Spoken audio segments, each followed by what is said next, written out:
ഈ വൈകുന്നേരം ആകുമ്പോഴത്തേക്ക് ഭർത്താക്കന്മാര് എല്ലാ ഭർത്താക്കന്മാരും ഇല്ല, ഒരു 99% ഭർത്താക്കന്മാർ ടൗണിലൊക്കെ പോയി വീട്ടിലോട്ട് വരുമ്പോഴത്തേക്ക് ഒരു 3-4 പെഗ് അടിച്ചിട്ട് വരും. ശരിയല്ലേ? അദ്ദേഹം ഇല്ല. അങ്ങനെ കഴിച്ചു പോയി വീട്ടിലേക്ക് വരുമ്പോഴത്തേക്ക് ചിലവർക്കൊക്കെ ഇത്തിരി കൂടിപ്പോവും.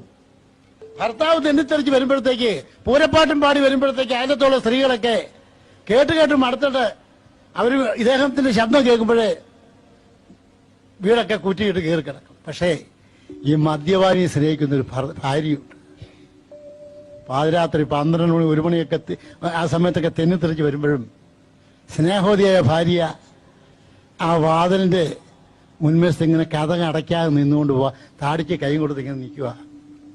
എന്നിട്ട് അദ്ദേഹം തെന്നിത്തെറിച്ച് വരുമ്പോഴത്തേക്ക് അയൽക്കാരുറങ്ങിയല്ലോ അതിയാനുമെത്തിയല്ലോ പുലരും വരെയും മേളവും പൂരപ്പാട്ടും എതിർക്കുന്ന പ്രിയ ഭാര്യകളെ കരയുന്ന സ്ത്രീകളെ എതിർക്കുന്ന പ്രിയ ഭാര്യകളെ കരയുന്ന സ്ത്രീകളെ അറിയില്ല നിങ്ങൾക്കിനിയും അതിയാന്റെ ആത്മസ്നേഹം.